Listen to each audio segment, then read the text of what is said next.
Hello students, welcome to YepMaster. Myself Ramakrishna Nagamalla and I am a faculty of biology. In the YepMaster, I am representing you or presenting you a series called as a biology mnemonic series. This is the first of kind in a YouTube. See, if you come across the biology words, the many of the biology words either derived from a Greek or derived from a Latin. So if I ask you a reason why there is a many words is from the Greek and Latin, because the earlier scientists are majorly from a Greek and Latin. They wrote the books in a Greek and Latin. Up to 18th century, Latin is known as the language of the science.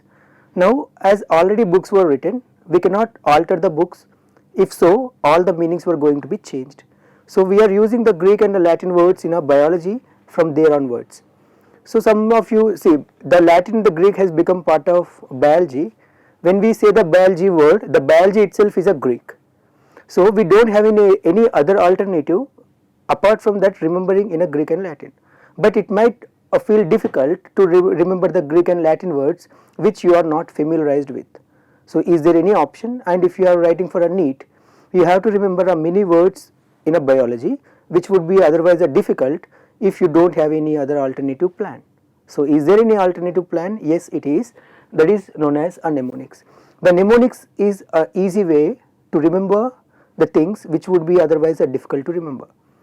You have to collaborate them with your daily life so that you never forget. Suppose if I ask your name, you don't forget your name even when you are asleep.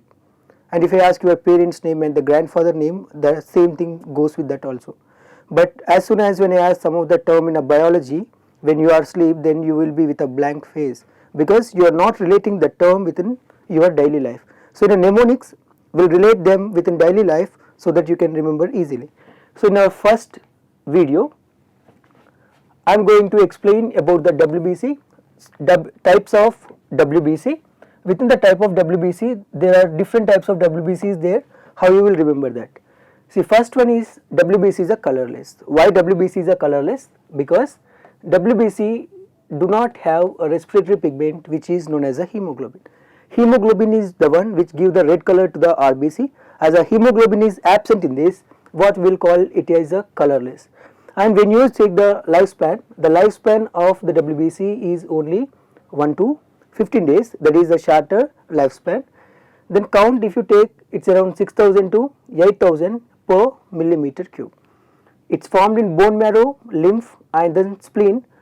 And another important aspect is when compared to the other blood cells, WBC is the only cells which are enucleated.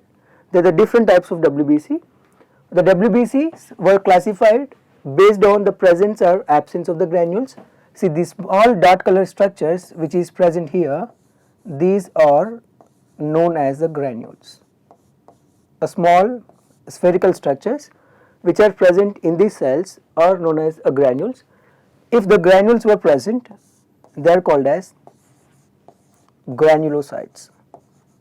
You can see in these cells where the granules were present, they are called as granulocytes, and based upon which stain they will take, if they can be stained with a acidic dye, they are called as eosinophils. If they stain with a basic dye, basophils. In both, then they are called as neutrophils. Another important point to remember here is, in the WBCs, the nucleus is having a lobe-like structures. If you see the neutrophils are having 2 to 5 lobes. Some of the neutrophils are having only 2 lobes, some of them are having 5 lobes, and some of them are having 4 lobes.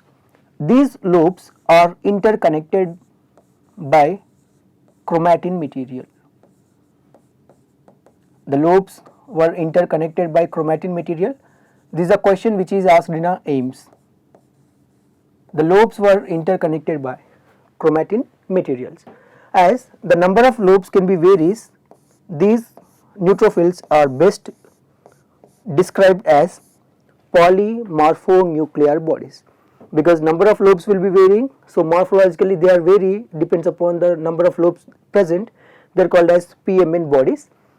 When you take the eosinophils are 2 lobed structures. You can just remember as Swachh Bharat logo. Eosinophils are 2 lobed structures. Basophils are having 3 lobes. These are S-shaped lobes. Now next one is lymphocytes. Lymphocytes are smallest cells, the smallest WBC, yet with a large nucleus. That's an important point. Smallest WBC with a large round nucleus is lymphocytes, and monocytes, large cells with kidney shaped nucleus. So largest WBC is monocytes with a kidney shaped nucleus. The smallest WBC is lymphocytes with a large nucleus. Now if you see the different subtypes which is mentioned as per the NCERT, remember you have to remember the structures based on the NCERT for a neat point of view, because they will directly take a questions from the NCERT. So whatever the structure which here mentioned in NCERT, it's in must. See, if you can see here, monocytes are having a kidney shaped nucleus, lymphocytes were small cells, and most of the cells is occupied by a nucleus. And neutrophils, here you can see it is having a 3 lobes, and the basophils, based upon the staining property, it is indicated with a blue.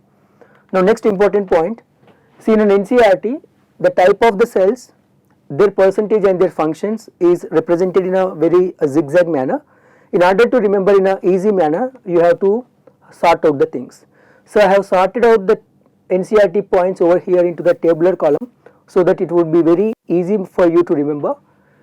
Neutrophils, see total WBC is around 6000 to 8000 per millimeter cube, which we can also call it as a microliter.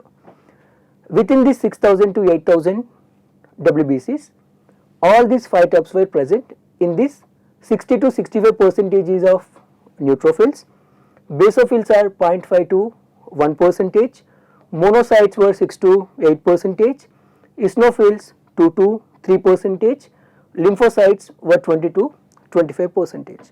Now if you want to remember these percentages as it is, it would be difficult, at least for some of you. Though some of you might remember the numericals values very easily, it's as the brain power is varies from person to person, but I can say it would be a difficult and it's in confusing manner to remember this percentage. Now what we have to do here, what comes into a picture is a mnemonic. Now we will remember with the help of a mnemonic. Just imagine, in your balcony one monkey came and the monkey has taken a banana from your kitchen. Now our primary target is not to let that monkey eat banana. What came? Monkey came, monkey has taken banana, and you should avoid that monkey to eat the banana so that you take your banana back. So your primary target, what is there here? Monkey is taking a banana. Now you have to prevent the monkey from eating a banana. So that's what. Never let monkey eat banana. You should never allow the monkey eat banana. Now you can remember the first letter stands for the WBC what we are talking about. See, never indicates neutrophils, L indicates lymphocytes, M indicates monocytes, and E indicates eosinophils, B indicates the basophils. So the sequence is never let monkey eat banana, and the percentage is from a highest percentage to the lowest percentage. Now when you see here 60 to 65 percentage, 0.5 to 1, 6 to 8, 2 to 3 and 20 to 25. It would be a bit difficult. We will further make it as simple as possible. Now if you take the first two, it's at 60 and 30. Just you need to remove a 1 0 from here, 6 percentage, 3 percentage and less than 1 percentage. So 60, 30, 6, 3, 1. Never let monkey eat banana. Is that not going to be awesome to remember? And once you go through this, you will never forget the sequence of the WBC from a higher percentage to the lower percentage. So that's the power of mnemonic. Now if you just emphasize a few functions of the WBC over here, see the two cells are performing a phagocytic actions. One cell is known as a neutrophils, which performing a phagocytic action. Apart from that, monocytes are also performing a phagocytic action. Now the question which can be asked in an exam over here is, which WBC will perform a phagocytosis which is enucleated? See the WBC, so which is a granulated WBC that can perform a function of phagocytosis. Which is granulated over here? Monocytes are the neutrophils, neutrophils are the granulated. So granulated WBC which perform the phagocytosis is a neutrophils. If in an examination if they give it as an A granulocytes, then we have to go for a monocytes.